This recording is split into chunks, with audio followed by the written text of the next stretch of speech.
What's going on, YouTube? Got another knife review here for you. This is a special one, this is the first custom Emerson knife that I've ever owned. Those of you guys who've been following my channel have seen a Po' Boy 6 from Reese Whelan that I had a while back. I had since sold it and then had the chance to trade for this Emerson, and being that I've never owned a custom Emerson, I was really interested, and being that the CQC-6 and the CQC-5 are probably some of the most sought after custom Emersons, I sprung at the chance to be able to get this one. So obviously this is a CQC-5 with the steel flame dragon clip on it. Just beautiful intricate work on the steel flame clip. You see a little bit of, I don't know if you would call that a hamon or what, but obviously it doesn't need to be heat treated, but just a very nice bling factor on this knife, if you will. You've got a chisel ground blade, which is typical Emerson on the customs, and then it is ground on the presentation side of the knife. So typically, if you're right-handed, you would want the chisel side to be on the other side, or the flat side to be on the other side, so when you're slicing whatever it might be, food or whatnot, it slides up the knife. But this is the way that Emerson typically does all his knives. Even when you look at some of the other, even production Emersons, even though it's a V-ground blade, it's still a chiseled second bevel. So you see that it's sharpened on the presentation side, but then on the lock side it's kind of like a zero grind. So that is kind of Emerson's MO, if you will.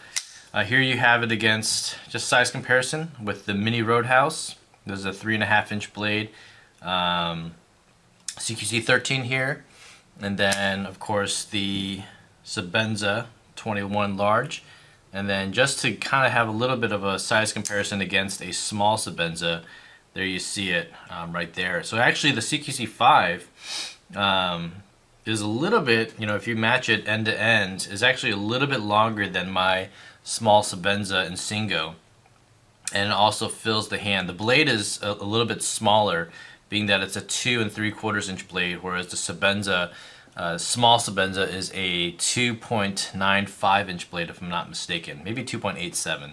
So, but the handle of the Emerson is obviously much beefier. When you compare it against, say, a Mini Roadhouse, it's also a little bit thicker as well.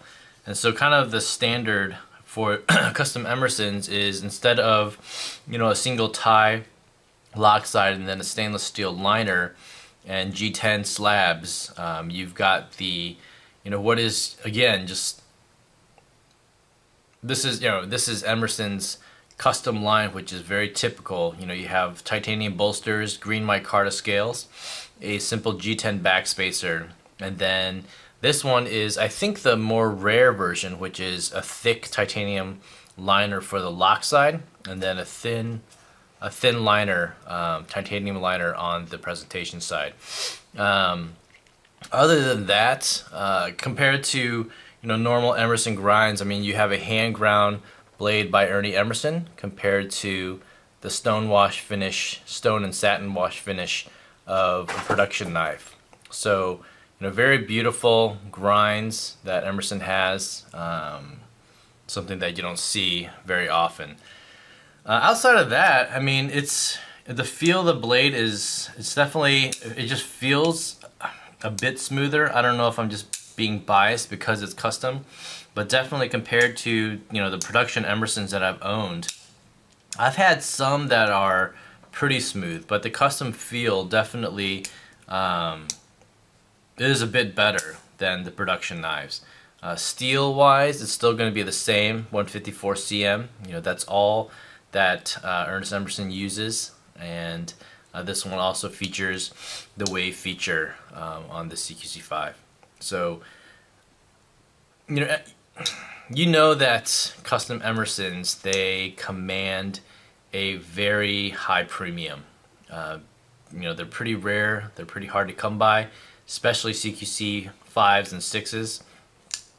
They'll offer, you know, Ernie will offer them every once in a while at, you know, custom knife shows and whatnot. But yeah, once you get them, then they definitely command a very high premium. So I don't know what they are at custom knife shows, but you know, this one was on Arizona Custom Knife Company for what was it? Over $1,700.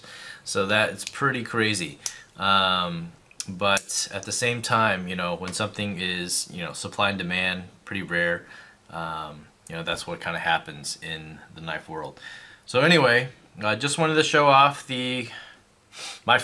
my only custom Emerson. If I had a chance to get a custom 13, then I would definitely be on the market for that. I love the 13 is still my favorite Emerson of all time. CQC-5, in my opinion, you know, just for my personal carry and rotation, is a little bit small. I do like how it fills up the hand. It feels great. The bolsters are very well done. You look at the jimping and all those things, everything is lined perfectly. So definitely much more seamless than, you know, what you would expect from standard Emersons. I mean, you look at how these line up on a production, you know, the G10 is kind of all over the place, and the liners are all over the place, and it's pretty. I mean, I love Emerson knives. I've almost had every single Emerson knife out there. Some of the newer stuff I haven't really gone out to search for yet. I probably wouldn't, but you know, for a long time I was in this Emerson binge and I was going nuts. But I can see why the custom Emersons command such a high premium. Ernest Emerson is a really cool guy. So anyway, I don't know what else to say there, but yeah. So just wanted to show off the CQC-5, and let me know what you guys think in the comments down below. And as always, thanks for watching, and I'll see you guys on the next vid. Take care.